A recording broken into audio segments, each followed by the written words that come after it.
September 27th and 28th for the 2024 Festive Board and Conference being put on in Lexington, Kentucky by the Rubicon Society. Thank you guys both for being here to talk about it. Happy to be here. Thank you for having us. So I had the pleasure of attending the conference last year.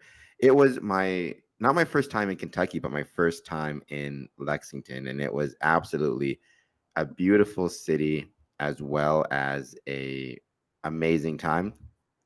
I put some podcast information up and some videos about it. But just before we get started, let us know, I know you've been on the podcast before, but who you guys are and what your connection is to Rubicon Society as well as to the Festive Board. And we'll start with Worshipful Brother Kemble. My name is Dan Kemble. I am the recorder for the Rubicon Masonic Society. And my role, I think this year at the Festive Board, I may be serving as chaplain that evening for the Festive Board. This is the 12th Festive Board that Lexington Lodge No. 1 and Rubicon have sponsored. I've had the pleasure of being to 11 out of the 12. I missed the first one. So I've been to the rest of them since then. And they are, as you indicated, a good time. And I'm looking forward to this year's event. Worship Brother Evans, you're up next. Thank you. My name is Brian Evans. I'm the past master of Lexington Lodge No. 1. And humbly the chairman of the Rubicon Masonic Society. My role at the Festive Board and at the conference is to make sure no one messes up. Dan? Just to ensure everything goes smoothly, ensure our guests are happy or comfortable. Try to put on a great education event, a great dinner, so that way everyone goes home happy to have been there and wanting to come back for another year, hopefully in the future. And before we talk about the upcoming Festive Board, and again, I've touched on this in the podcast as well, but I do think it's important because we got a lot of new viewers coming in. What is the Rubicon Masonic Society? What type of things does it do? And kind of what is its purpose? What is its purpose in terms of both, what can Masons get out of the Rubicon Society, but also any non-Masons who are interested in Masonry, right? What type of things are they going to find in it? Sure. The Rubicon Masonic Society started approximately 12, 13 years or so ago, I believe. I became chairman maybe 4 or 5 years ago, 2020, I believe it was, so 4 years ago. It's not a complicated thing. Actually, it's a group of men that wanted to get together outside of a normal lodge setting. It started with just being a dinner club founded by 13 or 14 men who got together for dinner once a month to talk about Freemasonry because they felt that they were not getting the type of education maybe that they wanted inside of the lodge. So they decided to start this little dinner club outside of the lodge and gathered frequently, and it continued to progress. More men came in that were interested. It's an invitation-only group. In 2020, when COVID came through and changed everybody's lives, we kind of adapted with it. So there's a little bit of a silver lining to that for Rubicon. We started doing virtual educations. We started to really work together with Lexington Lodge No. 1, William and Ware Lodge of Research, and other great lodges as well in Kentucky, and tried to do everything we could to promote and share the education of Freemasonry on virtual settings similar to this. And to this date, about 4 years later, we've done 62 virtual educations as of almost consecutive as of today. So we're just looking to continue to promote education. It's now become a nonprofit organization.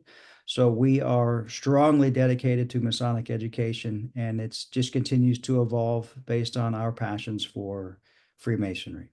And Dan, feel free to jump in anywhere maybe I may have missed. I think the only thing I would probably add to that is that we are not a formally recognized Masonic body. We are a private association of men who happen to be Masons who like to promote Freemasonry. We do not perform ritual. We don't offer degrees. We're not a lodge. We are simply a group of men who meet together to discuss Freemasonry and look for ways to promote Freemasonry. There's a value in that independence, I think, in terms of what can be accomplished and what the goals are, right? And that's its own that's its own whole other topic, which I think is coming up is more and more. I think Rubicon is probably one of the more preeminent and successful groups, but as more groups, education, Masonicons type things start to develop, and you start to see them more and more growing, their connections to the regulating bodies of each jurisdiction are really interesting. I think there's going to be a long conversation about that, but I do think that's a really good thing to add. And also, Worship Brother Evans, I really like what you had said, and you can expand on this a little bit before we go into the festive board, right? When COVID,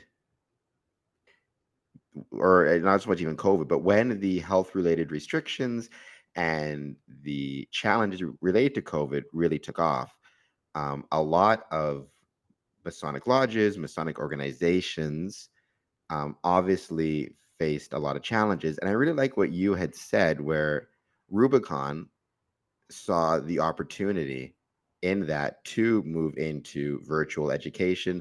I first learned of Rubicon during the pandemic, when I started to do more and more stuff online. So I'm just curious from your perspective, what was that like, seeing that opportunity and starting your virtual education, and what has the response been um, to this virtual education?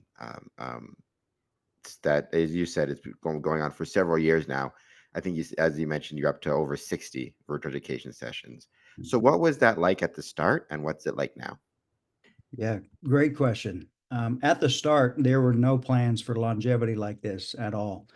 We knew we needed to do something. It was an extremely uncomfortable time for everyone. Fortunately, I was actually master of our lodge at that time too, so I was able to uh, maybe have more of an impact with the lodge and what we did with that. But we decided, a couple of us within Rubicon, let's do an education and let's commit to it for 10 consecutive weeks. So we put together an education once a week for 10 consecutive weeks.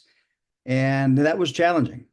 We had some other brothers of Rubicon and outside of Rubicon come together, and we assigned topics, and people felt comfortable with their topics and discussed Freemasonry in an open setting. We recorded it, published them. And then at the end of that, we got to thinking that there was quite a bit of interest. There was a lot of positive feedback. And we just said, well, you know what? We have nothing else to do. We might as well just keep going. I'm being facetious. And we did, and we just continued to support each other, and it's become a once a month venture. So on the, what is it, Dan? It's the Mhm. fourth Monday of every month. I don't know why I blanked out for a moment. Fourth Monday of every month, we jump on and we do a live Zoom. We record it, and then we publish that a few days thereafter. And anyone, any Mason of all degrees is welcome to attend those. Even non-Masons have attended as well. We try to keep it an open forum setting, professional, courteous at all times, respectfully. And so far, so good. We have over 4,000 subscribers to our YouTube channel. We don't have any big goals right now. We're just trying to promote Freemasonry because we enjoy it and we know the impact that it can have.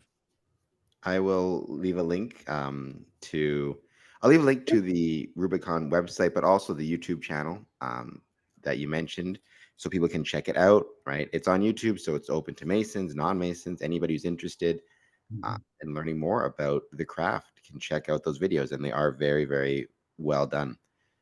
Uh, and then, obviously, though, eventually the health restrictions eased. People started to meet in person once again. Even though you maintained your virtual footprint, you also resumed your in-person events and your in-person meetings, including your festive boards. Again, before we get to 2024 and the upcoming one, what was that like? I'm just curious, resuming the festive board, resuming the conference, especially that first year back after COVID. Was there nerves? How did it go? I'm guessing obviously it must have gone pretty well since you had a great one last year, kind of a great one this year. But what was that like for Rubicon Society, returning to in-person events post-COVID restrictions? Dan, go ahead if you like. My recollection, I mean, now you're asking me to remember 2 or 3 years ago, and that's always a challenge. But my recollection is that we sort of dove into it head first, coming out of the pandemic under Worshipful Brother Evans's direction. Rubicon produced the documentary, The Masonic Table. And I think that's one of the first events that we had, Brian, correct me if I'm wrong, where we actually people back together after the COVID restrictions had been lifted. That documentary was filmed at Spindletop Hall in Lexington, which is where the Festive Board will be held again this year. I think that's where all the previous Festive Boards have been held. Beautiful location, by the way, just on the side note. Really, really cool spot. It's unique and it's a perfect spot for what we do. But I believe that we may have been the first group or one of the first groups that came back to Spindletop after the COVID restrictions were lifted. So as soon as we were able to meet again in person, we were doing that. And my recollection is there wasn't much hesitation about it. That as soon as we started meeting in person again, it was almost as if we had not ceased. And maybe just to piggyback for a moment, we actually didn't have an official Festive Board that year. And part of the discussion was, well, since we're not going to do a Festive Board, what if we produce a Festive Board? And that's really kind of what turned out. So we had our own quasi Festive Board, and we filmed it and did the documentary, did many interviews, and we did it all in one day setting. It was an 18-hour day. It was a long day because, we didn't have money to do any other days. We had men coming in from out of state, out of town to participate. It was an RSVP only. So it was a very, very tight knit little group we had. And the documentary is the result, and to show what our Festive Boards are. But that year we did not have an official Festive Board. And that documentary, by the way, is available on Amazon. Is that correct, Worshipful Brother Evans? Yes, it is. It's available on Amazon. You can go to theMasonicTable.com or search it on Amazon. It should pop right up. You mentioned Spindletop Hall, which is the site of the Festive Board last year, the Festive Board this year. Also, we have to mention, I'm sure you'd want to mention the hotel, the Hilton, right, which is where the conference is happening the next day. And again, this I think will be, I promise, my last kind of general question before we get into the 2024 Festive Board. But I do want to mention, I mean, I was there last year, like I said, and what a beautiful hall, what excellent venue for the conference next to the Hilton. Staff was great. The location was really good, right downtown. What has that relationship been like?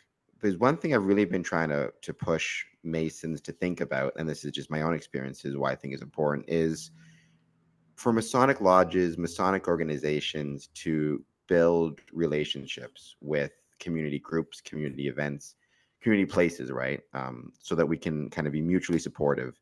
I think the way I put it in one of my written articles, right, was that the success of a Masonic body can't be separated from the success of the community in which it's located, right? The more successful the community is, the more successful the Masonic Lodge is going to be. And I think that your Rubicon's work in partnering with these historic locations, these hotels, what that's going to mean for the economy. I mean, you're bringing in, I don't know how many people you had last year. It must have been over 100. You're bringing in, over 100 Masons to Lexington. They're going to restaurants. They're staying in hotels. They're going to Spindletop. What's that relationship been like between Rubicon Society, the Masons, and these venues and these community locations, or even the community as a whole? That's a good question. I haven't really thought too deeply about that.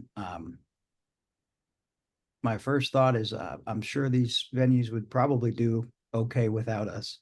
I don't know how much of a great impact we do. provide, but I suppose there is. I mean, even yeah, it might not seem like a huge impact, but you even mentioned, right, Rubicon was the first group to look at booking Spindletop post COVID, if I recall correctly what you said, right? Or I believe that's correct. I mean that even if it's not the first, I think it'd be safe to say one of the first, right? Mhm. That's got to mean something to that venue. You're coming out of COVID, and here's this group that wants to do in-person events, right? And I know when I was there, myself and a group of brethren, all went out to grab lunch at a Mexican restaurant.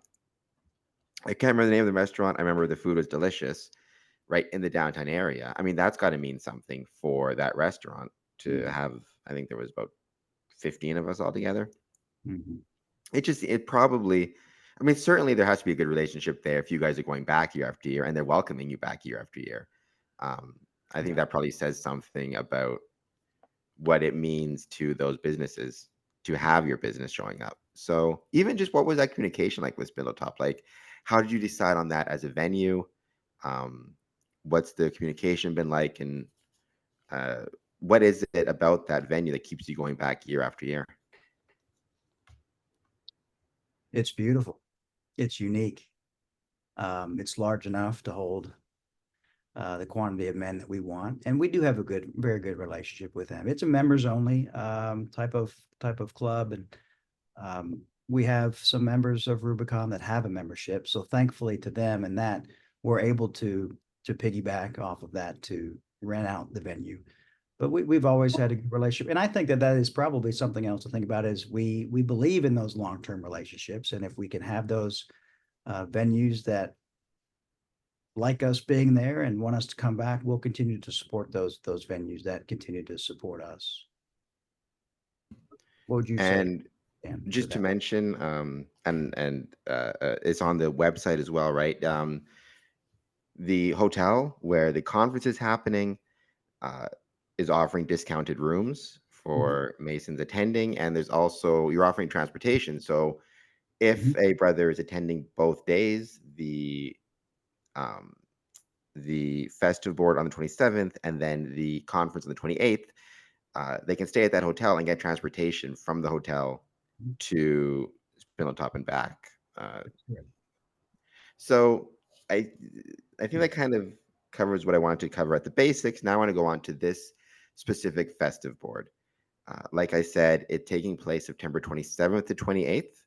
Um, you have to RSVP by the 13th of September. I'll leave the link down in the description. It's open to Masons um, of any degree.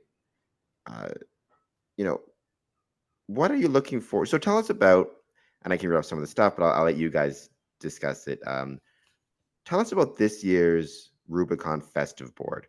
What is the topics? What is the focus? What are you looking forward to?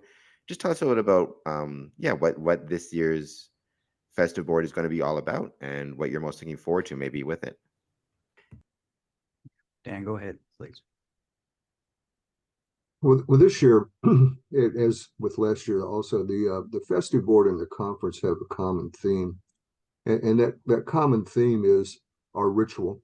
Uh, the conference itself we have styled as the shapers of our ritual conference, and on Saturday at the conference we're going to be looking at the work of four specific men with respect to the way they impacted how ritual was delivered, not just in the United States, but in Europe as well. On Friday evening at the festive board, we have a keynote speaker, and we're honored this year that Most Worshipful Brother Terry Tilton, who is a past Grand Master of Minnesota, and he's also, I believe, the secretary for the Philalethes Society, will be our keynote speaker.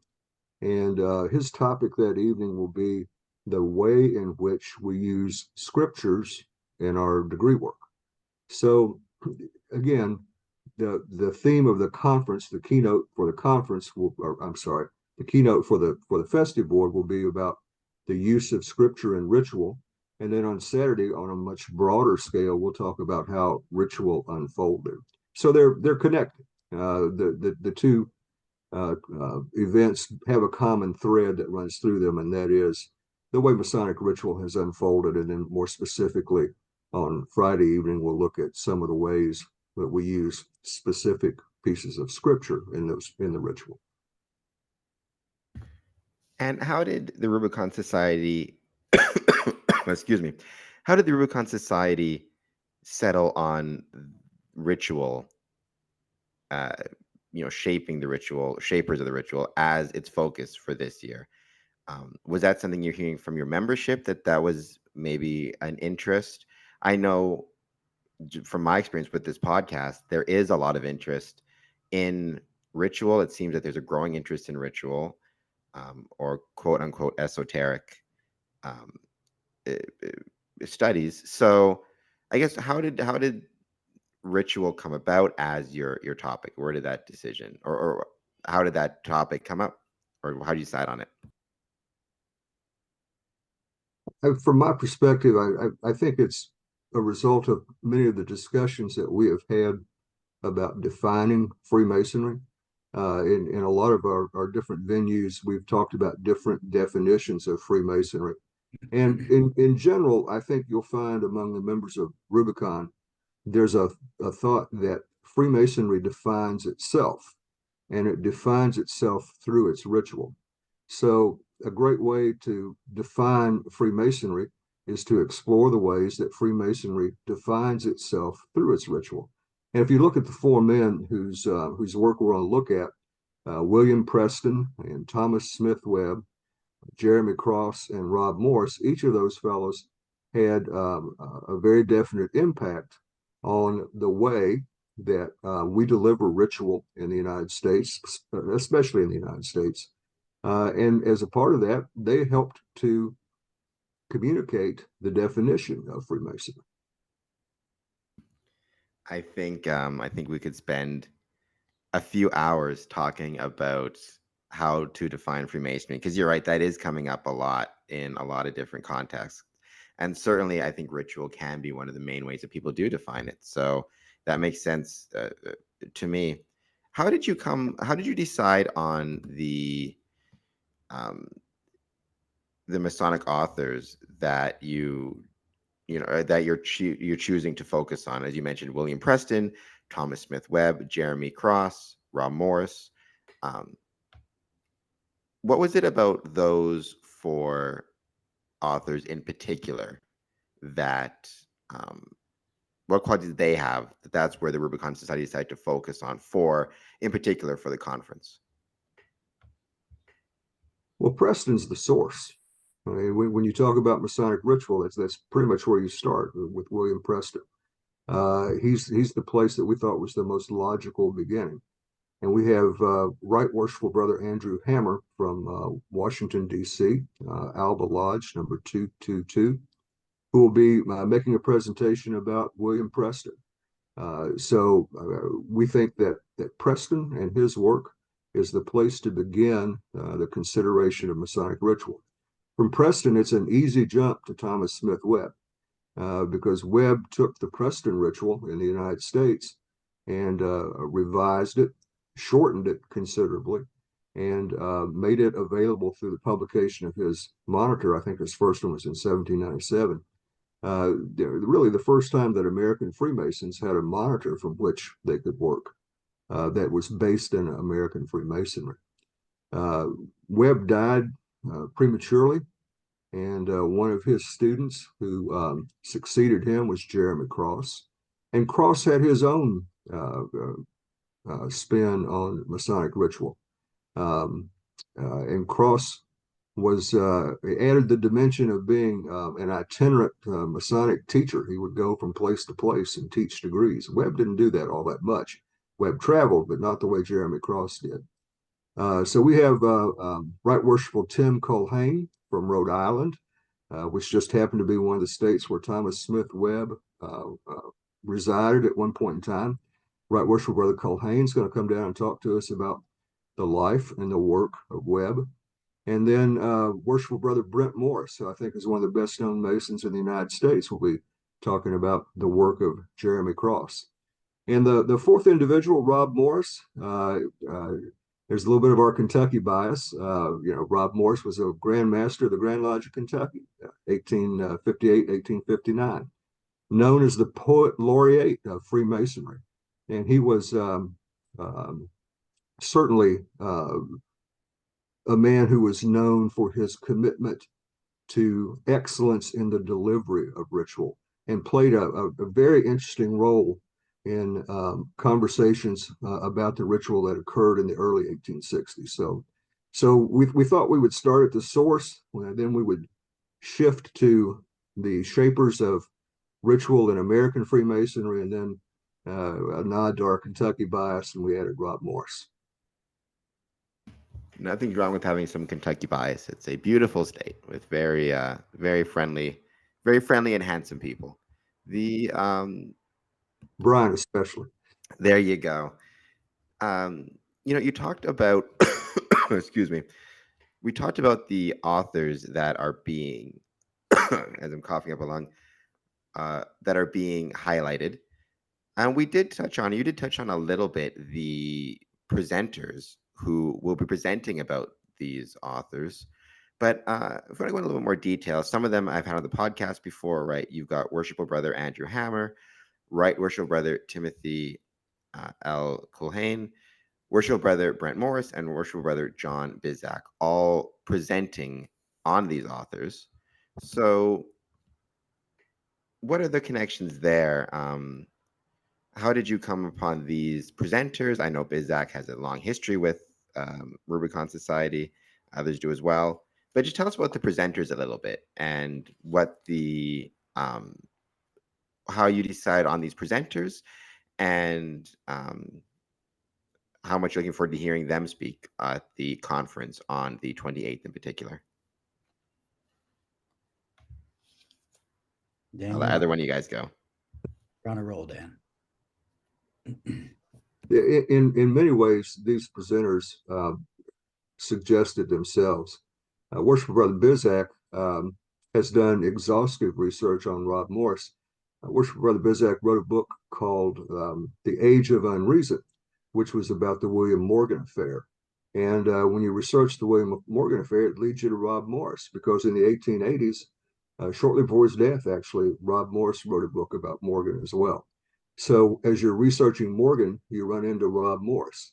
In the process of researching Morgan, Worshipful Brother Bizak discovered all of this Rob Morris information, which led him into deeper research with respect to Rob Morris. So we had a man in our group who was already quite familiar with the work of Rob Morris, so it was a natural to bring him into the conference for that purpose. Right Worshipful Brother Hammer is very familiar with Freemasonry in Europe. He has studied European Freemasonry. He is something of an expert in different rituals in European Freemasonry. And based on his work in researching Andrew Somerville McBride, a Scots Freemason, that kind of led him back to William Preston. So we sort of had the anchors there of Right Worshipful Brother Hammer with Preston, and Worshipful Brother Bizak with Morris. So when we were talking about Thomas Smith Webb, we thought it might be a nice idea to have someone present on Webb who was from the geographic area where Webb lived. And as it turns out, Right Worshipful Brother Culhane is, I believe he may be the director of Masonic education for the Grand Lodge of Rhode Island, and is something of an expert on Thomas Smith Webb.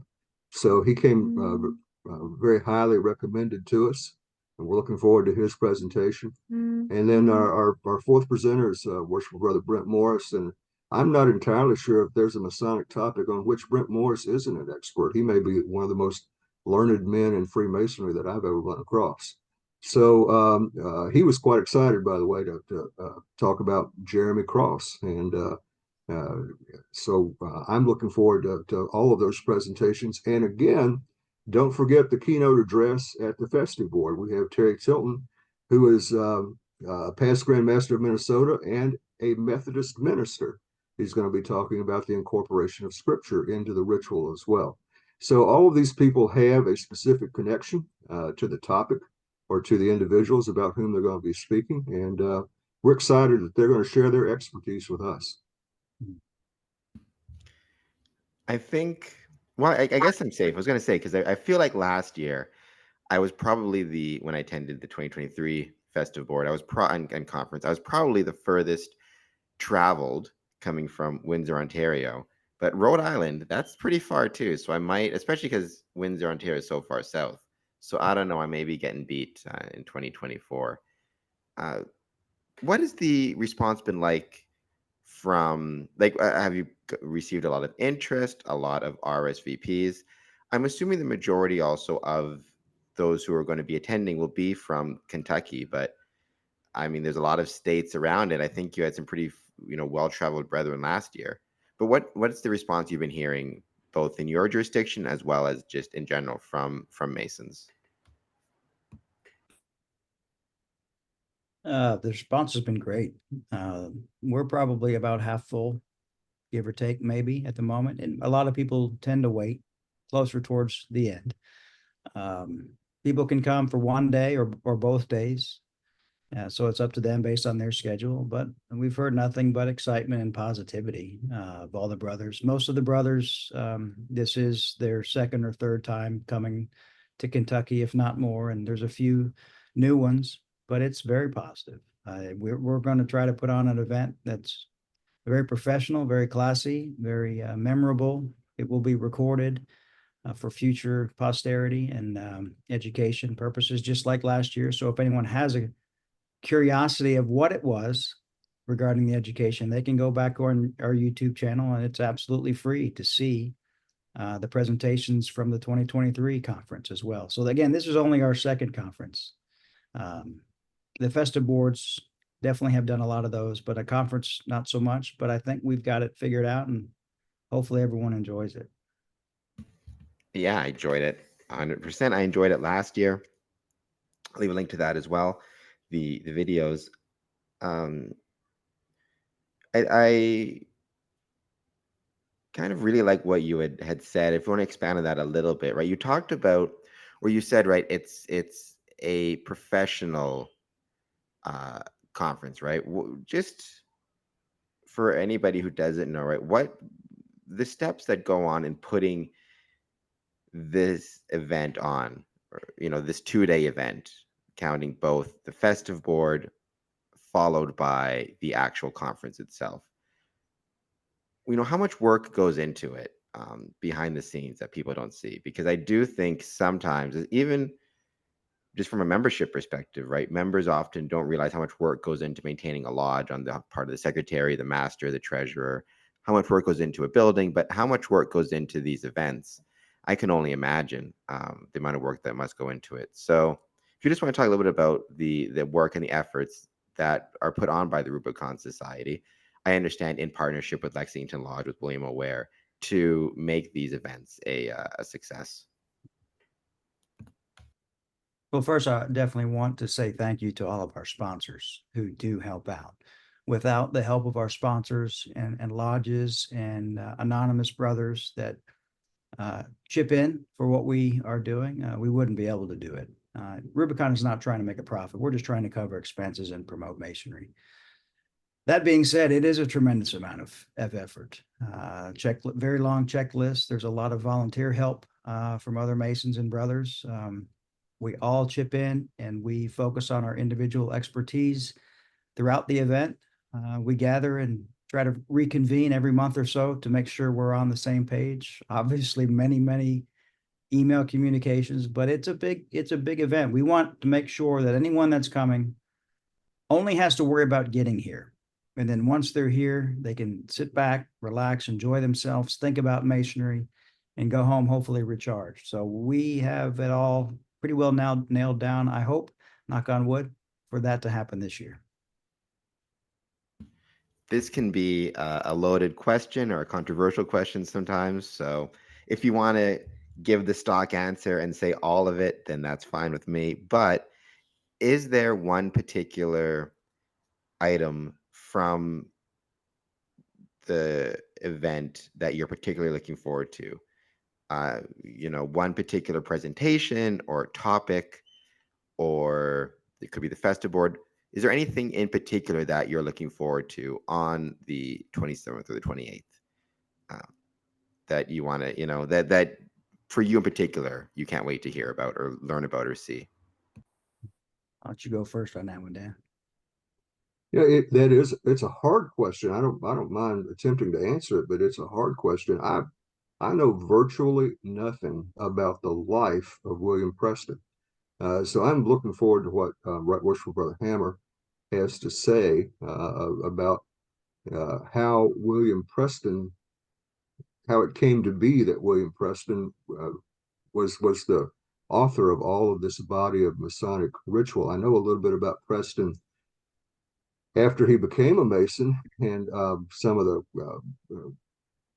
events in which he was involved, but just in terms of his life generally, I don't know much about it. The same thing is true, not quite to the same degree, but there's a similar element with Thomas Smith Webb. I think in the late 1950s or early 1960s, there was a full-length biography published about Webb's life and written by a Mason from Dayton, Ohio. Um, and I have read that book. And after reading the book, you learn factually about things that Webb did, but you don't really get a good feel for the man to understand his character and his nature. So I'm looking forward to what Right Worshipful Brother Culhane has to say about Webb, just to get a feel for what it was that made him tick as well. So uh, from my perspective, I'm looking forward to learning at this particular conference because there are two men there that I wish I knew more about, and I'm going to get that opportunity to learn. And I'll be more vague, perhaps, but honestly, seeing old faces come back is always great to see. A lot of men that you see on the virtual educations, you feel like you know them, and then when you meet them for the first time in person, it's a unique experience. Obviously, all of the presentations are going to be fascinating, of course. The keynote speaker of the Festive board, Terry Tilton, I'm really looking forward to that one. Festive board educations are always very enjoyable and unique as well.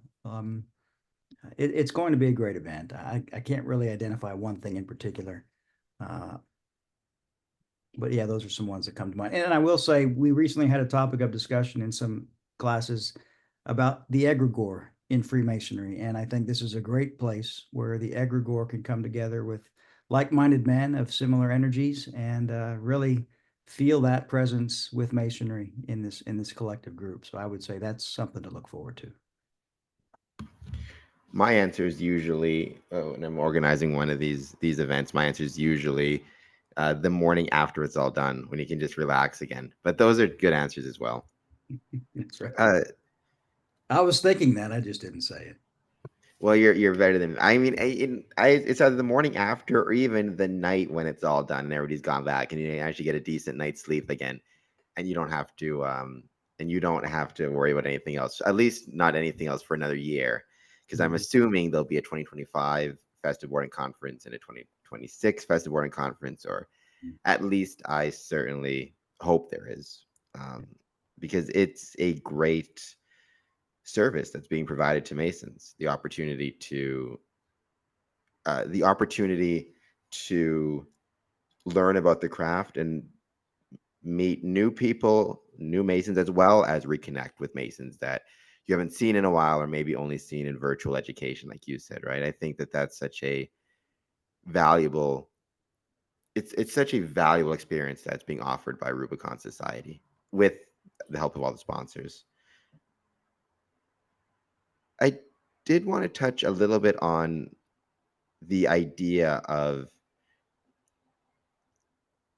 keeping it as a festive board and a conference, and making that the focus, because there has been, and I think it's great to see, right, an increase in Masonic conferences, um, keeping the emphasis in Lexington on a festive board and conference, right? Is that something that's been kind of really purposeful on your part, that you want to make sure you emphasize that festive board element to it, that classic Masonic tradition to it, as opposed to going in the more quote unquote, Masonicon type route that you're seeing, or esotericons? What is it about having the festive board you think that's so important to this event in these 2 days? Go ahead, Dan. Worshipful Brother Brian used the word egregore just a moment ago, and I think the festive board really helps to set and define the egregore of what Rubicon is all about. I hope Yeah, could you I was going to touch on that. Could you define egregore and what is meant by that and how that connects to the festive board? my definition of egregore is that it is a group personality. It is the shared emotional bond between like-minded men who are moving in unison toward a single purpose. It's the way the group um, acts and believes and responds to the mission of Freemasonry. It's a feeling, and having been to one of our festive boards, I think you can relate to this. When you leave that evening, there's definitely a feeling. You know that you've been to something and it's been something special. And I think as much as anything else, the festive boards that we have really define what Rubicon is all about. And I hope we continue to do the conferences, but I think from my perspective at least, uh, we love the festive boards, and the festive boards, gathering people for the festive board just segues nicely into the next day's conference as well. And I'll just say on the side of the festive board, compliments to the chefs last year. The food was delicious. It was really, it was a really good dinner, and really good festive board. So I don't know if I'm assuming Spindletop has their own in-house cooks, or if they brought some people in. Whoever cooked the food last year, it was delicious. So that's It better, another reason to attend. it better would be because it's not cheap. No, it's not cheap, but it's not. I mean, I was speaking as a guest. It's not that expensive either. I mean, relatively speaking, it's. Yeah. And correct me if I'm mistaken, right? If you want to attend the festive board, it's $100 registration, $100 US, I should say. If you want to attend the conference, the next day it's $100. You want to attend both days, it's 175, if I've got that correct. Which, for the value you're getting, right? Because the festive board isn't, I say, just. Um, the meal alone is delicious, but I mean, the festive board is the whole festive board. You're paying for not just the meal, you're paying for the venue, you're paying for the presentations, you're paying for everything that goes on in a festive board, the drinks, obviously, um, the groups that are there representing and merchandise. So really, I think it's a great value for what you get. And if you do both days, then you get a discount as well. So that's something else to keep in mind. But you'll see all of that on the link, which I'm going to put, like I said, in the description to this video, the link where you can find that information on how to register and the RSVPs and locations and all of that good stuff. And you said you're about halfway there now. I'm assuming then there's still rooms available if people want to stay at the hotel where the conference is taking place. Absolutely. That's probably the one thing we don't have complete control over. So when those rooms are gone, they're gone, but we still have discounted rooms available. Thankfully, we have a brother who's in Rubicon who works at the Hilton. He's an HR manager, director there, excuse me. And we appreciate him and Hilton as well for working with us to make sure all that gets done. Shout out to brother Tim Avon, who helps us with that tremendously. He's a great asset. And so another good warning, right? Book your rooms RSVP sooner rather than later, because you don't know how long those rooms are going to be there for. And if nothing else, and you take nothing else from this opportunity, if you go there, you get a chance to check out Lexington, which is a really beautiful town. Um, I didn't book fast enough. Shame on me last year. So I wasn't able to stay in the hotel. I stayed in an Airbnb in this historic kind of district. It's really a lot of history in Lexington and really cool. cool town. So that's something I enjoyed a lot as well. So a lot of good reasons to attend. Do you know roughly? I'm curious if you know roughly what the breakdown is in terms of attendance between kind of locals. And when I say local, I'll say Kentucky Masons versus out of state versus out of country. Any idea what that breakdown usually is? That's a good question. I'm thinking somewhere around 60-40, maybe 60 Kentucky local, 40 out. But I could be wrong. I really haven't dove into it that much. What do you think, Dan? I think you're right on the money. I think it is that we have. I know we have one brother from Canada, and I can't recall his name off the top of my head, who is registered for this year. We've got a couple of guys coming from California. Um, uh, I think last year we had two men from Arizona who were in attendance as well. There's a brother coming from Washington State this year. So part of that, I think, is as a result of the virtual education programs that we've done. It's made us familiar to people who are more remote than us. But yeah, I would say, it's about a 60-40 split between local versus non-local. Which is that's a really good split, actually, to be honest. That's pretty impressive to be getting, 40% of your attendees being non-local. I think that, like you said, there's probably different reasons, but I think it probably reflects very well on Rubicon, and your social media and your virtual footprint is kind of encouraging people to make the trip to Lexington. So it'll be good to hear some different accents in the room, I'm sure. But no, that's great to hear. Do Well, you and if you'll allow me, I'm going to add one other thing. I think one of the draws for this is that it's a pretty rare experience to have the opportunity to, in one day, hear presentations from Andrew Hammer and John Bizak and Brent Morris, and have yourself exposed to those guys in a room with them where you can actually have interaction with them on a personal level.